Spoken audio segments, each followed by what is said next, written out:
An pinakaenot sa ringkunada.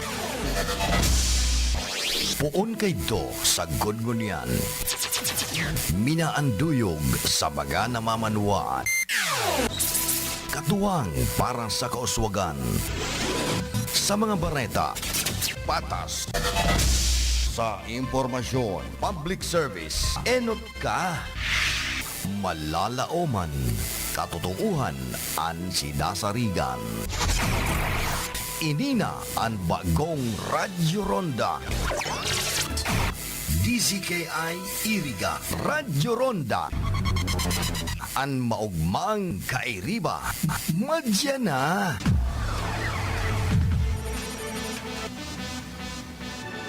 RPN Radio Philippines Network Radyo Ronda DZKI Iriga Member Kapisanan ng mga broadcaster ng Pilipinas. The following program is a paid broadcast. Any comments, views, and opinions expressed therein are those of the speakers himself and does not necessarily reflect those of the management and staff of this station.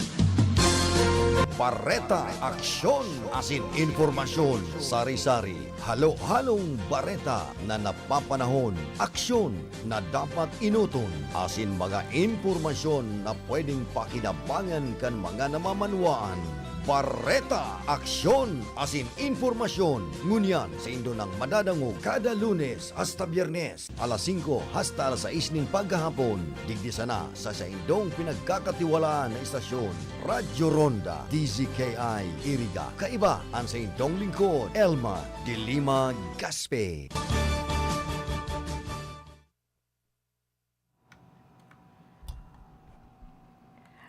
Diyos marahay na aga, ay marahay na hapon po sa inyo sa mga tugang. Alas 5 na naman, alas 5 na po nga na pagkahapon. Laila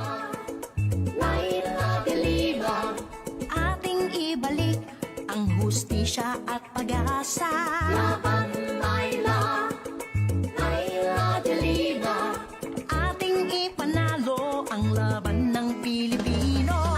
Tunay na pagbabago, walang patayan at panggagancho. Maayos na sitwasyon, maulad na nasyon. Inuuna ang bansa, hindi China o ganansya. Nakapwesto sa gobyerno, dapat hindi dorobo. Laban Laila, Laila de Lima, ating ibalik ang hustisya at pag-asa. Laban Laila, Laila de Lima, ating ipanalo ang laban ng Pilipino. Kung nais natin ang liwanag ng bukas, tayo na't lumaban, ibalik ang hustisya. Kung nais nating sumulong ang bansa, tumindig, kumilos, lumahok at magpasya. Laban Laila, Laila de Lima, ating ibalik ang hustisya at pag-asa. Laban Laila, Laila de Lima, ating ipanalo ang laban ng Pilipino. Laban Laila, Laila de Lima, ating ibalik ang hustisya at pag-asa. Laban Laila, Laila de Lima, ating ipanalo ang laban ng Pilipino. Tunay na pagbabago, walang patayan at panggagancho. Maayos na sitwasyon. Okay, Diyos marahay na hapon po sa inyo gawas mga tugang na tawag pag hinangnyog sa mga programa digdi sa RPN DZKI, the Pioneer Radio Station here in Rinconada. 53 na pong taon sa serbisyo publiko. Yaw na naman po kita sa sarong oras na programang Bareta Aksyon asin Impormasyon. Padagos po kita, sa tuya pong makakaibanan mo niyan.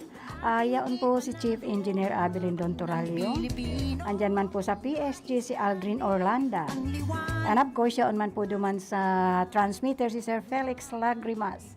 and of course si Jimmy Guanzon. Kung nais As usual po, ako ang sa indong kaibanan at turming kaibanan everyday alas 5 hasta alas 6 nin pagkabanggi.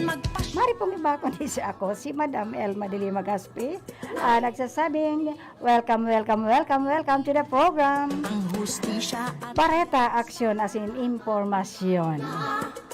Naila Delima ating No aring ka ako matukaw di na bakong pagal-pagal. Daay nagmamadalita. Ay pero kita gahabol kan oras po. Ayan. Ay, sa pamayo ka sa tuyang kaunting bareta. Ayan, Mayor Madel Alfilor, UCLG World President na. Ay ganon, galing. Ang galing ng ating mayor. ang laban ng Pilipino. Tunay na pagbabago, walang patayan at panggagan. Lacson nagbitiw sa Partido Reforma. Bakit? Grupo Robredo Soto na ini-endorso. Ay wow! Na o ganansya, nakapwesto sa gobyerno. Dagdag na 500 ayuda hanggang 3 buwan na lang. PDP ng Laguna sinibak 3 pulis nasa restrictive custody. Public utilities di sakop ng foreign investments tinukoy sa bagong PSA. ng Pilipino, Militar sasanayin na sa mga biniling kagamitan. tayo na't Balancing deal sa pagitan ng manggagawa, boss tututukan ni Ping Lacson para ayusin ang endo. lumindig, kumilos, lumahok at magpasya. Laban Naila Delima, ating ibalik ang hustisya at pag-asa. Why, ang galing naman. Mula sa pagiging United Cities and Local Governments Treasurer ng World Governing President na si Mayor Madel Yorobe Alfilor, ang UCLG worked together with the Mayor of Xi'an City, China. Si Mayor Madel ang kauna-unahan at mag-iisang Pilipino na naging treasurer at president ng nasabing organisasyon. Tunay na pagbabago, walang patayan at panggagancho. Res bakuna. Sa mga hindi pa nakakapagpabakuna, magkakaroon ng pagbakuna para sa kategoryang pediatric 5 to 11 years old at adult ngayong Webes at Biyernes, Marso 24 at 25. Magtungo lamang sa Iriga City Techno Hub building ang mga kabilang sa pediatric at sa City Health Office naman para sa mga adult. Naila Delima, ating ipanalo ang Okay. Lacson, nagbitiw na mula sa Partido Reforma ang 2022 presidential candidate na si Senator Ping Lacson unong Webes. nais nating Si Lacson na chairperson ng partido ay dinala ng grupo bilang kanilang standard bearer habang ini-endorso ang vice presidential candidate ng Nationalist People's Coalition member na si Senate President Vicente Tito Soto III. asa. Ugong-ugong ngayon nasusuportahan ni Partido Reforma President Bibot Alvarez ang kandidatura ng kalaban ni Lacson na si Vice Presidente Leni Robredo. Sa kabila nito, itinanggi ito ng party spokesperson na si Ace Asidilio sa isang ulat ng CNN Philippines. Hustisya I have no basis to say it's true.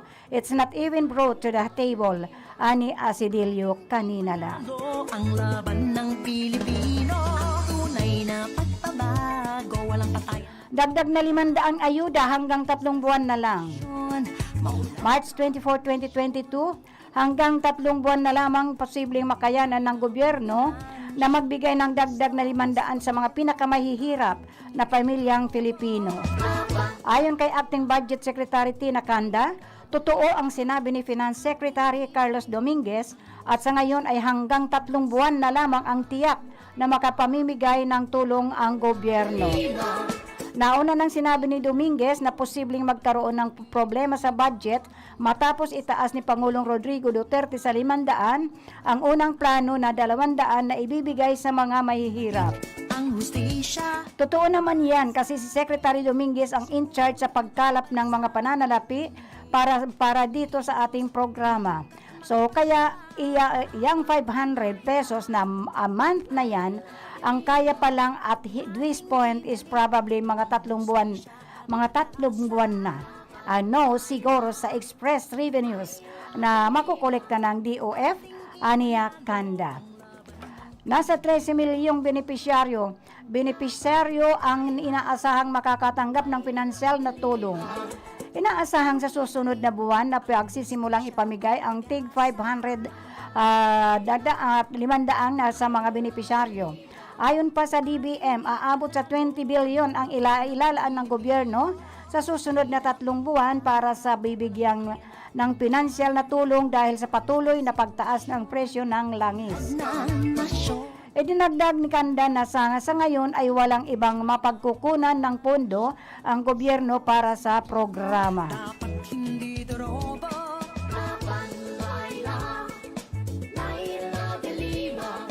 Ating ibalik ang hustisya at pag-asa. PDP ng Laguna, sinibak 3 pulis. Sinibak sa pwesto ang Provincial Director ng Laguna PNP na si Colonel Rugart Campo matapos na ibunyag sa Senate hearing ng negosyanteng ang gambling operators na si Charlie Atong Ang na may kinalaman umano ito sa pagkawala ng mga sabongero at tumanggap ng 1 milyong donasyon. Ang bansa Ayon kay PRO 4A Chief Police Brigadier General Antonio Yara, ang pagkakasibak o administrative relief kay Campo ay ibinaba upang maiwasang maimpluwensyahan ang isinasagawang investigasyon sa kaso ng mga sabongero. Pagpapaliwanagin din niya si Campo hinggil sa akusasyon ni Ang na pagtanggap nito ng 1 milyong donasyon. Naka-assign ngayon si Campo sa personnel admin o unit ng DPRM sa Campo Crame. pag-asa. Sinabi ni Yara na nasa restrictive custody naman sa regional headquarters ng Police Regional Office 4A sina Patrolman Roy Navarrete, Police Staff Sergeant Daryl Paghangaan at Police Master Sergeant Michael Claveria na 3 sa 5 pulis na positibong itinuro ng mga kamag-anak ng mga nawawalang isabong master agent na si Ricardo Junjun Lasco. Sa ngayon, nasa 30 sabongero na ang iniulat na nawawala. Tiniyak naman ni Yara na tututukan nila ang issue upang agad na maresolba at mabigyan ng hustisya ang pamilya ng mga nawawalang sabongero. Laban ng Pilipino, kung nais natin ang liwanag ng bukas, tayo Public utilities na disakop ng foreign investments tinukoy sa bagong PSA. sumulong. Malinaw na tinukoy sa bagong batas na nag-aamyenda sa Public Service Act PSA kung aling mga negosyo ang itinuturing ng mga public utilities na mananatiling saklaw ng mga paghihigpit mula sa foreign capital alinsunod sa konstitusyon. Sa ilalim ng PSA, ikinukonsiderang public services ang telecommunications, railways, expressways, airports at shipping industries kung saan maaari ng payagan ang 100% foreign ownership. Ibalik ang hustisya. Sabi ni Senator Franklin Drilon, ang main proponent ng batas sa Senado, inaamyendahan ng bagong batas ang higit sa 8 dekada ng Commonwealth Act number 146 at magbibigay daan para sa pagbangon ng ekonomiya. Paayos na Ayon sa magbibigay nito, mas malinaw na definisyon ng public utilities kung saan binigyang diin nito kung paanong epektibong nahahadlangan pagpapalitan sa gamit ng public utility at public services ang pagpasok ng mga dayuhang mamumuhunan sa bansa. ang hustisya. Habang papayagan pa rin ang hanggang 40% na foreign ownership sa mga nabanggit na public utilities, lahat ng iba pang public services ay tatanggalan na ng restrictions mula sa foreign ownership. Liwanag ng Pero nilinaw ni Drilon na ang Republic Act 11659 ay hindi maituturing na deregulation ng public service. ang bansa, tumindig, kumilos. Militar sasanayin na sa mga biniling kagamitan. Inihayag ng Department of National Defense na ang pagpapahusay sa kakayahan ng mga personnel sa paghawak at pag-operate ng weapon platforms at sistema para sa Armed Forces of the Philippines, AFP, ang susunod na hakbang ng modernization program nito. Ayon kay Secretary Lorenzana, sa kanyang naging talumpati sa pagdiriwang ng Philippine Army's 125 anniversary sa Port Bonifacio noong araw ng Martes. May ilang newly acquired equipment para sa PA ang naipamalas na sa isinasagawang founding anniversary, kabilang na ang autonomous truck-mounted howitzer system, 155 mm at armored mortar carrier armed ng may 120 mm mounted mortar system. Sa nalalabing 3 buwan bago matapos ang termino ni Pangulong Rodrigo Roa Duterte, pinasalamatan ni Lorenzana ang mga opisyal at enlisted personnel ng PA na para sa suporta ng mga ito. Ating ipanalo ang laban ng Pilipino kung nais natin. Balancing deal sa pagitan ng manggagawa. Boss, tututukan ni Ping Lacson para ayusin ang endo. Kung nais nating Naninindigan si Partido Reforma Standard Bearer Panfilo Ping Lacson na pabor siya na wakasan ang kultura ng kontraktualisasyon sa bansa. Pero kailangan aniya na ibalanse ang mga interes ng mga panggagawa at mga may-ari ng negosyo sa usaping ito. ipanalo. Sa programang Go Negosyo Candidate Talks, the presidential series na umere nitong Miyerkules, inihayag ni Lacson na nais niyang protektahan ang sektor ng mga manggagawa na patuloy na pinagkakaitan ng pagkakataong maging permanente sa trabaho sa ilalim ng umiiral na Sistemang End of Contract or ENDO. Walang patayan at panggaga. Ngunit sa kabilang banda, sinusuri rin ni Lacson ang panig ng mga employer na inaalala ang posibleng maging negatibong epekto nito sa ilang aspekto ng kanilang negosyo. Kaya naman maingat siya sa paglikha ng desisyon sa anumang panukalang batas para tapusin ang kontraktualisasyon. Aniya, kailangan pag-aralan muli ng pamahalaan ang mga provisyon sa mga naunang panukalang batas na inihain upang masolusyonan ang isyong ito. Binanggit niya sa ika-18 Kongreso ay naipasa na nila ang panukalang batas na tatapos sa ENDO, ngunit hindi ito inaprubahan ni Pangulong Rodrigo Duterte. Sa kanyang pangangampanya naman sa Laguna noong Pebrero, inilahad ni Lacson na susuportahan niya ang panukalang batas na ito kung maihahalal siya bilang ika-17 Pangulo ng Pilipinas. Ating ipanalo ang laban ng Okay, kung hindi po ako nagkakamali, ang programa pong ito ay hatod sa ENDO kan principal sponsor na si Susain Sionbon, Senator Laila de Lima, Kagawad Melnandada Robles Morallo, Butsukoy Rex Oliva, Rodolfo Jeff G. Poitino, ng Masuso Spring Resort, ni Cheryl Beauty Salon, and ni Mama Betty's Farm, Laza Resto Bar and Water Refilling, and of course, Kansarangi Motor Parts and Services, and of course, ni Engineer Steve Edith C. Andalis. bansa. Hindi China o ganansya. Nakapwesto sa gobyerno. Dapat Okay, hello to Kim Lauren and James Wally Olsas, ni Vincent Peter Efi, and of course, ni Muhammad Abmanan, ni Muhammad El Sidubay, and Amid El Noble, and of course, ni Osman Khan, and of course, ni Samir Sid, Don Victor, Walter Frederick. kung nais natin ang liwanag na And of course, hello also to Bat 6569, Manila base or outside the country base. sumulong ang bansa. Tumindig, kumilo. Hello also to Kino Luciano Suero. Okay, ripasuhin nga natin yung endo na ini. Ining endo na ini, nung panahon ng kampanya ni Presidente Duterte, kung hindi po ako nagkakamali, tinukoy niya ito noon. Nagagawin niya ang lahat. Gagawin niya ang lahat para lang matigil na ining endo na ini. Ibalik Dahil nakakaawa naman po ang ating mga manggagawa. Nakakaawa po. Just imagine, kung kailan natutunan mo na yung trabaho, saka naman matitigil yung trabaho mo. Because of this endo. Itong endo na ito, napakahirap nito. na sitwasyon. Birawin mo sa 6 na buwan na pagtatrabaho mo. Kung kailan nasanay ka na. Kung kailan alam mo na yung trabaho mo. And then, here comes the endo. End of contract na to. Programang ano ba yun? Pang-termino.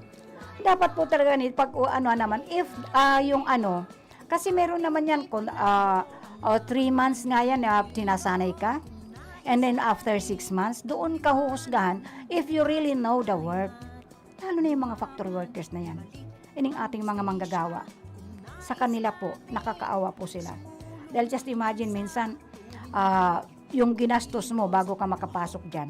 Sa dami ng clearances ngayon. And of all those clearances na yun, may bayad po. So sa ngayon, kung wala kang trabaho, wala kang pera, of all those documents needed when applying a work, anong isusuporta mo noon? And after, kung inutang mo lang lahat yun, at inutang mo 5-6 pa, hindi ka naman makakagastos, hindi ka lang nang gagastos lang naman ng 1,000. In requiring preparing all those requirements by such factories or kung saan ka papasok ng trabaho. Mag-barangay clearance ka lang, may bayad na yun. Ilan ang kukunin mong barangay clearance? Certificate of residency? Pagkatapos kukuha ka pa ng sedula? Magpo-police clearance ka? Mag-NBI clearance ka? Kukuha ka pa ng birth certificate mo. Ano pang matitira? Yung pamasahe ngayon, sobra di amas. Ha? Sobra po ang pamasahe ngayon. Now, bago ka makapasok sa trabaho, babad ka na sa utang. Yung pabalik-balik mo yung mga clearances na yun, hindi mo naman yan nakukuha ng isang puntahan mo lang. At pag minalas-malas pa, wala na yung pagpunta mo, wala kang nabitbit na ID na iwanan mo pa. O nandoon sa isang bag mo dahil nagpalit ka ng bag. So napakahirap po. Ining endo na to. Ang tagal nito, napag-usapan din, pinangako rin ito ni Duterte noon. Nagtitigil ano ba yun ibig sabihin? I-endo na daw niya. Ining mga endo na ini. Ngayon, andyan na naman si presidential aspirant na si Ping Lacson. Ito rin aayusin niya para ayusin ang endo. We just hope na although kahit hindi ka maging presidente, you are in the Senate. Nandiyan ka sa Senado. Andyan kayo sa Kongreso. The law-making body. Ayan po, the law-making body. Andyan po kayo. How come na hindi nyo ito nagawaan ng paraan? At hinintay mo pang kandidato ka para presidente. Oh, what is the use of that? How many years na nandyan ka sa Senado? Hindi lang basta-basta, nakailang term ka na. Senator Lacson, aspiring for president. Ngayon, hihintayin mo pa magpresidente ka bago mo tapusin ining endo na ini. Kawawa ang ating mga manggagawa. Ang dami ng walang trabaho. Dinali pa tayo nitong mga kalamidad. Anong gagawin natin? Ngayon ka pa lang nito, aayusin mo to end this endo. Andyan yung mga pag-trace, bibigyan ka ng 3 months sa katrabaho mo. And then after 3 months, hihintay ka tapos siyempre, yung sa 3 months mo na yan, mahirap lalo yung first month na yan. Lalo when you are working in a such factory. Yung mga factories natin. Ang dami yan, yung mga garments factory. Andyan yung mga electronics factory. Iba't ibang klaseng factory na nandito sa bansa natin. Sa iba't ibang panig ng ating bansa. Pero of all those factories, ang ang pinakamarami po ay sa Cavite. Yun po ang nagpapaasenso sa Cavite of all those different kinds of factories na nasa lugar ng Cavite. Now, I just don't know ngayon kung ano na nangyari sa mga factories na yun or kung nag-closure sila or what. Hindi ko lang alam. So, ang gusto ko lang namimiss ko si Lolo General. Gusto kong ipahinan nyo gito sa inyo. Pero bago ko ito ipadangog sa endo, ipadangog po na muna ining RA 11310. ining 4-piece. Nakadakol kang nagbe-benefit ka ng 4-piece na ini. Hinan nyo kunta po. Ang ating kapangyarihan ay para sa mga walang kapangyarihan. Salamat, Senator Laila de Lima, sa pagpasa ng batas sa 4-piece. May laban kami sa gutom at sakit. Kasama mo kami sa laban mo, Senator Laila. Yan si Senador Laila. Kahit ginipit at ipinakulong, nagtatrabaho, lumalaban. Ibalik ang hustisya. Ayan po, ibalik ang hustisya. Ibalik si Senator Laila de Lima kung gusto natin mabalik ang hustisya, gusto natin maibalik ang human rights. Ibalik natin si Senator Laila de Lima sa Senado. Okay, ini pang 4-piece pa ini, ibang version man ini. Si Senator Laila de Lima ay tinaguriang ina ng 4-piece dahil siya ang nagtaguyod ng RA 11310 o Pantawid Pamilyang Pilipino Program Law upang maiangat ang antas ng pamumuhay ng mga kababayan nating mahihirap na nasa mahigit 4.4 milyong pamilyang Pilipino at madaragdagan pa. Okay, ito naman, bakit siya tatakbong muli sa pagkasenadora? Tatakbo siya muli kasi ito ang gusto pa niyang mangyari na tatakbo siya muli. Ito ang pinakamabigat na laban ng ating henerasyon. The greatest challenge of our lifetime has begun, and it will be a disgrace to those who have laid their lives for our rights and liberties if we cower. Hindi ito ang oras para mangimi at matakot. Bagkus, ito ang panahon upang tumindig at sumigaw hanggang ang alingaw-ngaw ng ating tinig ay basagin lahat ng tanikalang nagkukulong sa atin sa rehas ng karahasan. It is now or never. Panahon na upang tumugon at ibalik ang hustisya at pag-asa sa ating bayan. I am running again, so I may continue to speak and act on behalf of the victims of a regime so violent, corrupt, and incompetent. I will continue to fight so that we can demand justice and accountability, human rights and social justice, peace and freedom. Ayan po. Laban tayong muli. Lalaban talaga. Talagang lalaban si Senator Laila de Lima para maibalik ang human rights and ang hustisya ng ating bansa. Commercial muna tayo, engineer. This time check is brought to you by Senator Laila de Lima. Ang oras na ini, dara po sa Indukan Losenya Electrical Supply para po sa madikalidad na electrical product. Day po kalingawan, Losenya Electrical Supply. Losenya Electrical Supply, madaling makukuha, aranisa na sa Barangay Holcan, San Francisco, Iriga City. Owned and managed by Engineer Meneleo Losenya. Ang oras na yan, atod sa Indo ni Mr. Julio Victor Marlo Siguera, President, Siguera Technological Colleges, Irigan City. Para sa edukasyon di kalidad, Siguera Technological Colleges.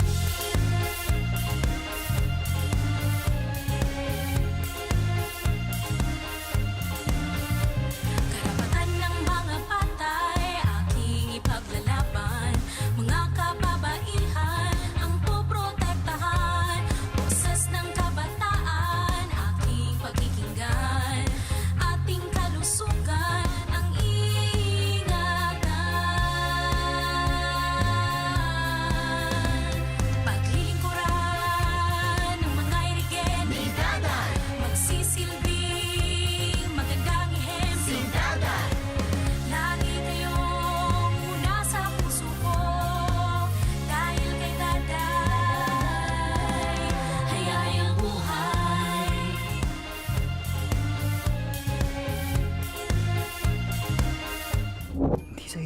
Hindi sa'yo yan. Maliit man o malaki, ang korupsyon ay korupsyon. Kapag hinayaan, sisirain nito ang kinabukasan ng bayan. Kaya maglakas loob sumigaw ng, Hindi sa'yo yan! Hindi sa'yo yan! Hindi sa'yo yan! hindi sa'yo yan! To report about corruption, please contact DOJ Action Center at dojAC@doj.gov.ph. Nanlalabo na ba ang inyong mga paningin? O kailangan mo ng proteksyon laban sa radiation? Ano pa ang hindi hintay nyo? Pumunta na sa The Vintage Optical. Ang optical para sa lahat. Visit us at the ground floor, Gaisano Capital, Barangay San Roque, Iriga City. We offer free computerized eye examination. Free frame. Lente lang ang babayaran. Starts at 999 complete eyeglasses with anti-radiation lens. The Vintage Optical. The widest selection of optical signature frames and sunglasses. The Vintage Optical. Ang optical para sa lahat.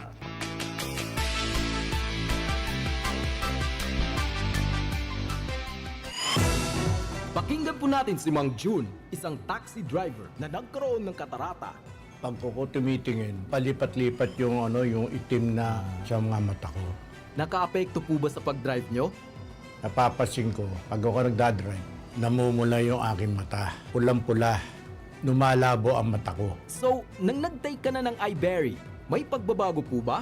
Yung gumamit ako ng iBerry, pagbumula ng aking mata. Ah, okay. Nawala po yung mga itim-itim, lumilaw yung aking mga mata. Kumusta na ang pag-drive mo? Pagdadrive ko po, maayos naman po. Hindi na po nagbalik yung dating malabas na mga itim, mga pula. Luminaw po ang aking mata.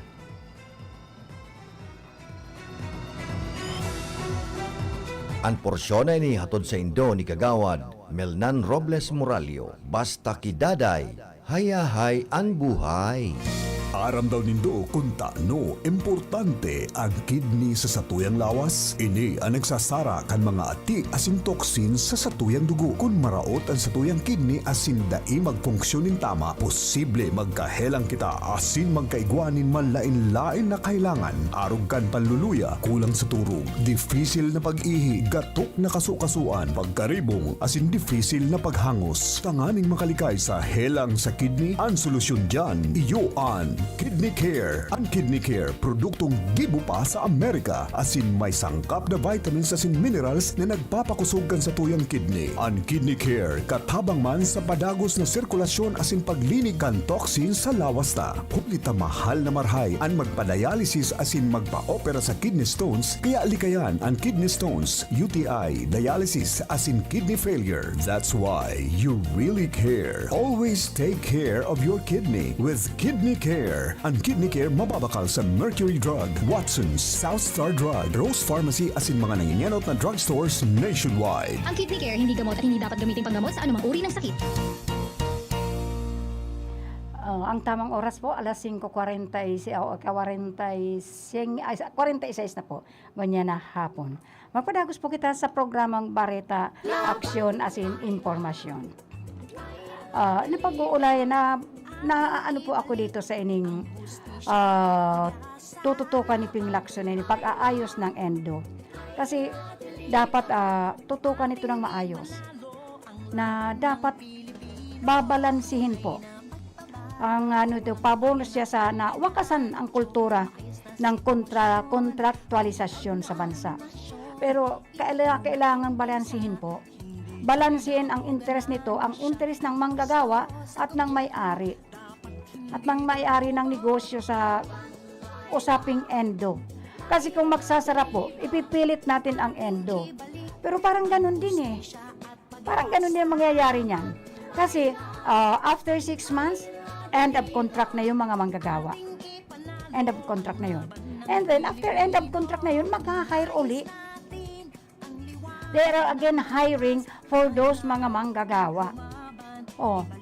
Kasi ang ibig sabihin kasi nito, itong ating mga may-ari ng negosyong pinapasukan nitong mga manggagawa na nag-e-endo after 6 months, ay they are avoiding.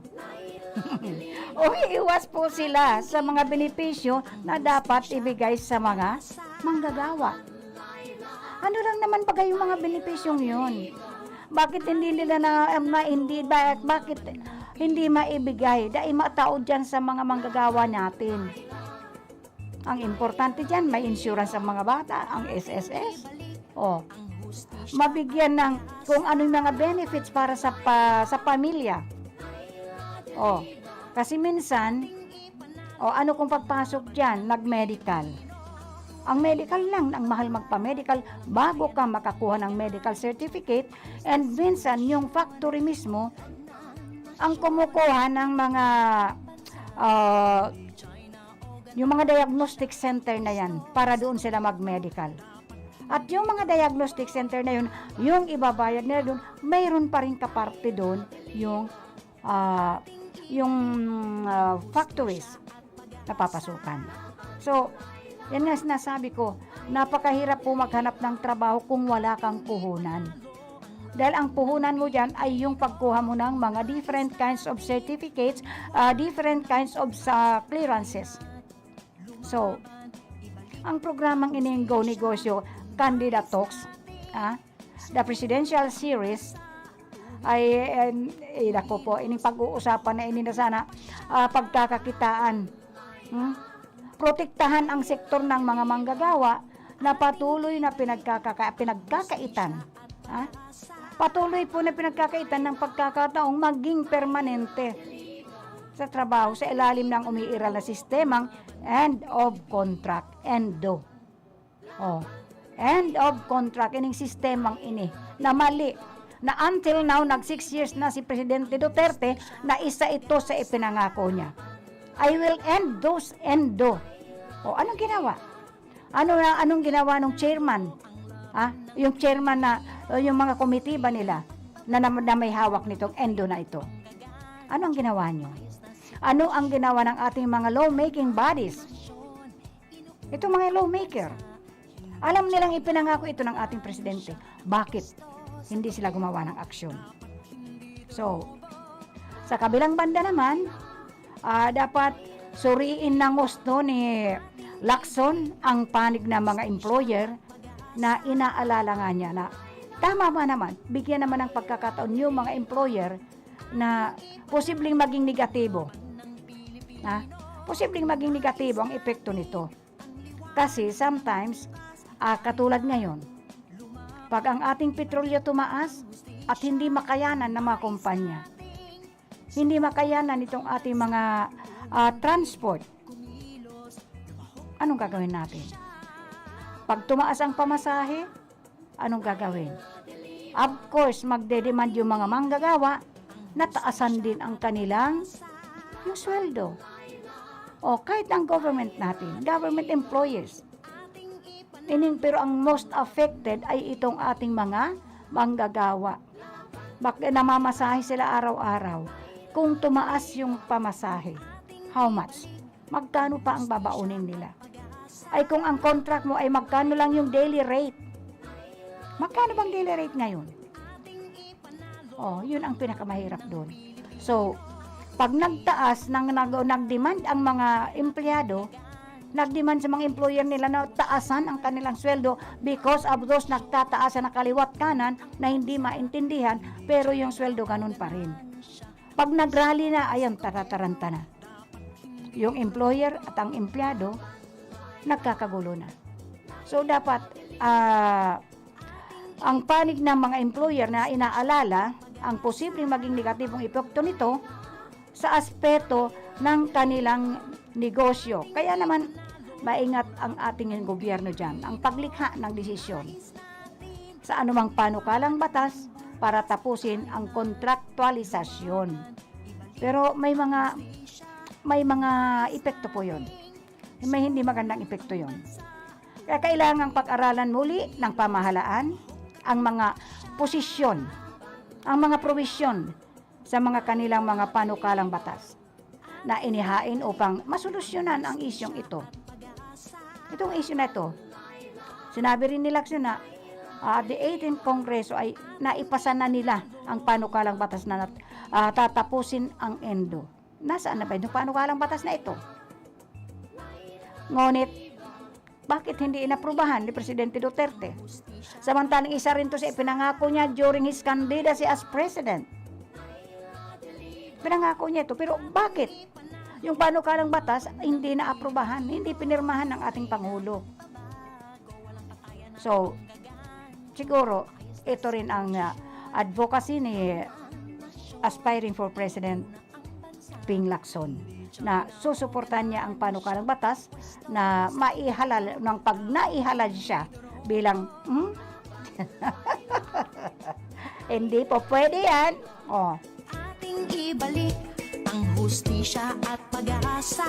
Laban, Laila. Okay, ang programa pong ito hatod po sa Endocan principal sponsor na si Susan Sionborn, ni Senator Laila de Lima, Kagawad Mel Nandada Robles Morallo, ni Botchokoy Rex Oliva, and of course ni Rodolfo Jeff G. Poitino ng Masuso Spring Resort, and of course kan Cheryl and Toding Castro Verde Aquiler, ang Cheryl Beauty Salon, and of course kan Mama Betty's Farm, owned and managed by Marisol Bundal, and of course kan Sarangi Motor Parts and Services, owned and managed by Mr. and Mrs. Marvin Tess Gonowan Rason. And I would like also to say hello kay Engineer Steve Andalis, and of course to former congressman and ang sa tuyang congresswoman na si Josal Fortuno.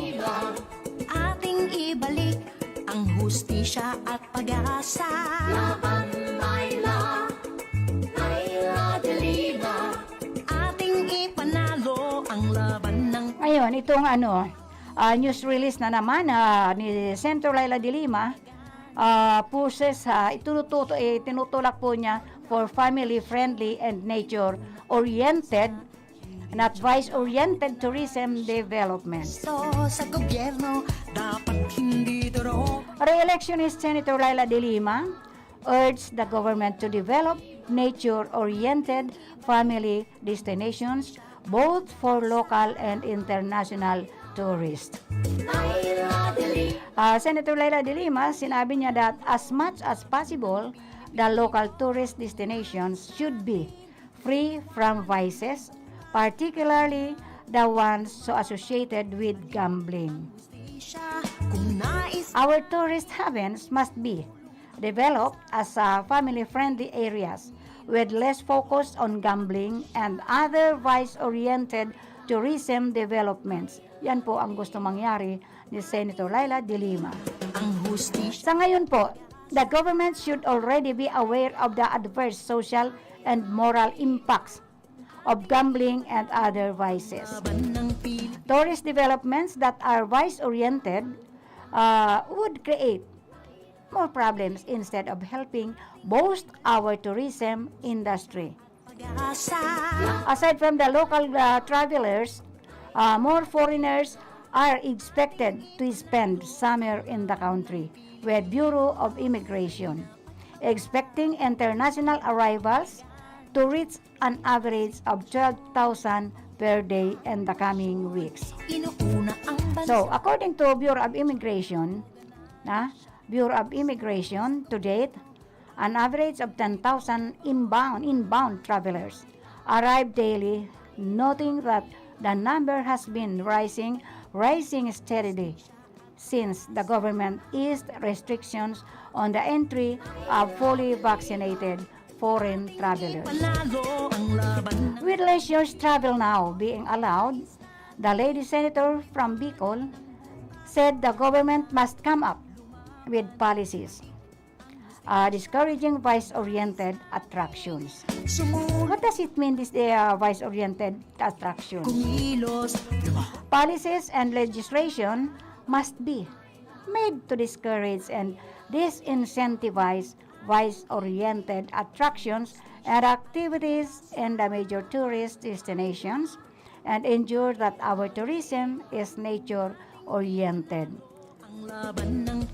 where our natural wonders are made accessible to all in accordance with their respective carrying capacities. Yun po ang sabi ni Senator Laila de Lima. Buong mundo ang humahanga sa magandang destinasyon sa Pilipinas. Sa paglago ng turismo, dumarami rin ang trabaho para sa Pilipino. Umuunlad ang ekonomiya at kakayahan ng gobyerno na palawakin ang kanilang mga serbisyo. So, sa mga atraksyong ito, dapat tumutok ang pamahalaan, hindi sa pagkonsente sa mga sugalan na naglululong sa mga Pilipino sa bisyo Ang dami na pong nangyayari sa bisyo. Ining isabong na ini, ining paltalpakan na ini. Padakol na po. Ayan po nangu-hold up na. Nagbibenta na ng anak. Ang susunod nito, magbibentahan na ng mga asa-asawa. Ining isabong na inita. Itong normal nga lang na sabungan. Ining mga nag-waiting. Ining kahit anong klaseng sugal. Ang dami po. Nalulugmok ang isang pamilya because of this mga gambling. So I think tama si Senator Laila de Lima. Tama po siya na ining mga ano na ini sa mga atraksyong ito dapat tumutok ang pamahalaan. Hindi sa pagkonsente sa mga sugalan na naglululong sa mga Pilipino sa bisyo. O kung saan ilan na lamang ang tunay na nakikinabang habang marami ang winawasak na pamilya at kinabukasan. So, hindi ito ang gusto nating maging destinasyon, lalo na sa mga kabataan na mga susunod na henerasyon. In September 2021, De Lima proposed Senate Resolution number 907, calling for a Senate investigation into the lifting of the moratorium on the opening casinos in the rehabilitated Boracay Island, allowing a Chinese company to put up in the an integrated casino resort. Ito nagpuput up kanto po. Ito mga Chinese na ito. To put up casino resort project in the country's famous tourist destination. Hindi lang po ang mga mga Chinoy na yan. Sila po ang kumikita dito. Kinukuha, dinadala nila ang ating pera. So dapat po, tama po ining bano ni ito ni Senator Laila de Lima na ang ipinupus po niya for family-friendly and nature-oriented, not vice-oriented tourism developments. Wag po ini mga gambling na ini. The local tourist destinations should be free from vices, particularly the ones associated with gambling. Yan po ang dapat tutukan nitong ating mga namumuno. So sana, I just hope na ining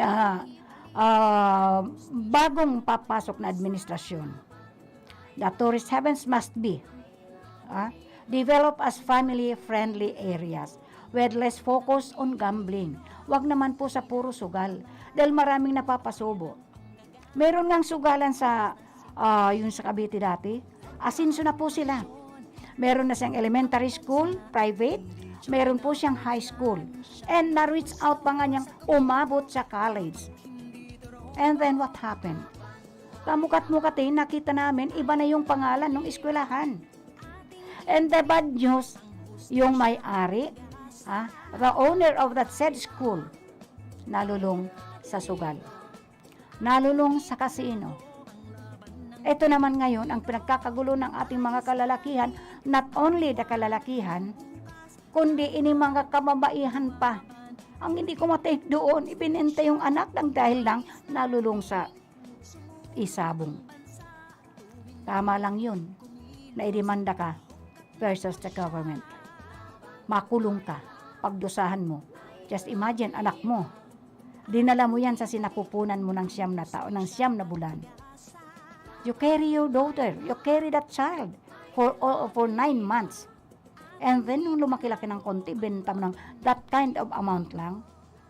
Sus Mariosep. Pag lumaki ang anak mo't nalaman yan, baka nga, aywan ko lang. Baka malamukos ka ng sarili mong anak pag nalaman kung anong ginawa mo sa kanya.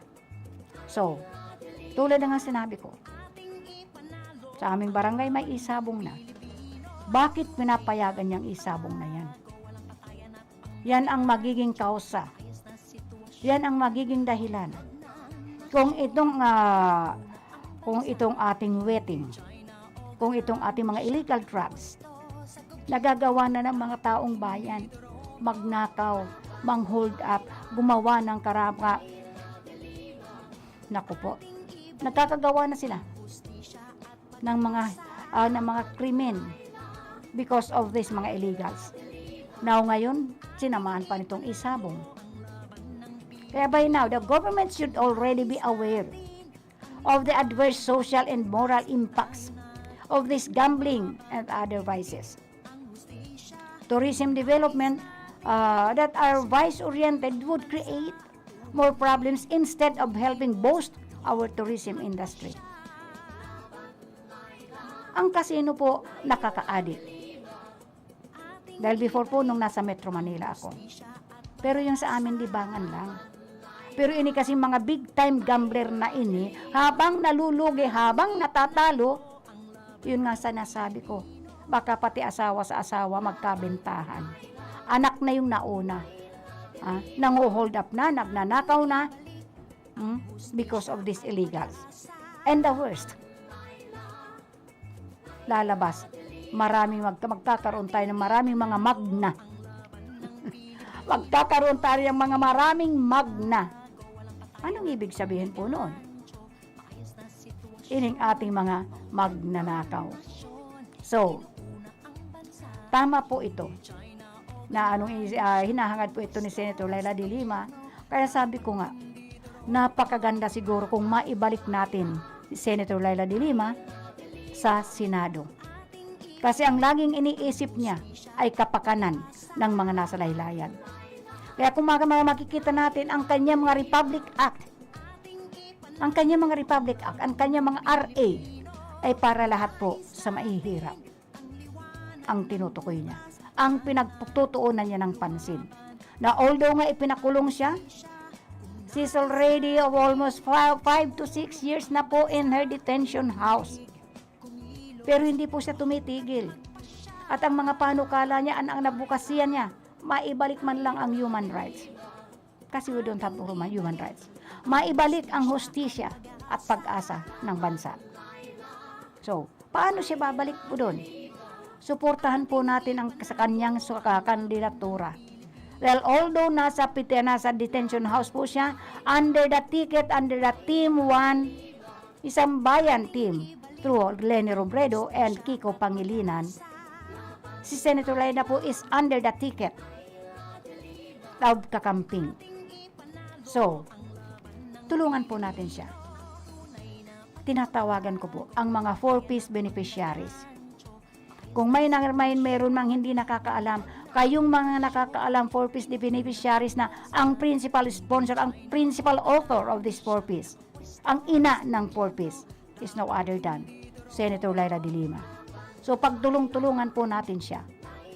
Unahin po natin ang ating kakamping. Sayang po, ito na ang pagkakataon na magkaroon tayo ng ating sariling presidente na nandito sa Bicol. At napakalapit pa. Just imagine, Naga City is very near to Iriga City. 45 minutes drive kung may sarili kang sasakyan. So, suportahan po natin sila. Lalo na po, our very own Senator Laila de Lima. Pagtulong-tulungan po natin to. Kasi pag siya nakalabas at naibalik natin sa Senado, makikita ninyo kung anong gagawin sa atin na mga nakasalaylayan. So, ang programa pong ito, inuulit ko, is brought to you through principal sponsors of Saint John Born, Senator Laila de Lima, Kagawad Mel Nandada Robles Morallo, Botchokoy Rex Oliva, Rodolfo Jeff J. Poitino, and of course, Cancirel Beauty Salon. And of course, ang Mama Betty's Farm, ng Lazaristo Bar and Water Refilling, Sarangi Motor Parts and Services, and of course, hello to Engineer Steve and Edith Andalis. So, suportahan po natin, lalo na kayong mga magbabanding-banding. Bukas, pupunta ko sa Masuso, Ate Melet. Ate Melet. Pupunta po ako dyan. Through Masuso Spring Resort, but anyway, dalhin po ninyo ang inyong mga vaccination card dahil hindi kayo papapasukin ni Ate Milet kung wala kayong vaccination card. Yung mga bata, kung ako sa inyo, huwag nyo nang dalhin. Kumuha na lang po kayo na mag-aalaga sa bahay. Pero kung gusto nyo paliguan, huwag na kayong pumunta kung saan mang karagatan. Kasi pag inabot kayo ng alon, baka ialon kayo sa gitna ng karagatan. So, dyan na lang po tayo sa Masuso Spring Resort. Owned and managed by the Robles family. Pero andyan ang swimming pool po, kahit makainom ang inyong mga anak, wala pong problema kasi ang tubig po dyan is free-flowing water po yan. Free-flowing water. So, wala na po kitang magpapaaram ang sa tuyang pong mga nakaibanan, Sa technical side, andyan po si Chief Engineer Abelin Dontoralio, and of course, yan po sa information si Aldrin Orlanda. Yaon man po sa transmitter si Sir Felix Lagrimas, and kaibanan niya si Jimmy Guanzon. And of course, ako po yung kaibanan, everyday po, Monday to Friday, 5 to 6 in the evening. Mabalos po, and thank you to those who are watching via live streaming and those who are listening from their transistor radio. Maraming salamat. Good evening and stay safe. Nama pa sa atin ang benisyon kan mahal na Diyos. Laban ng Pilipino, tunay na pagbabago, walang patayan at panggagancho, maayos na sitwasyon, maulad na nasyon.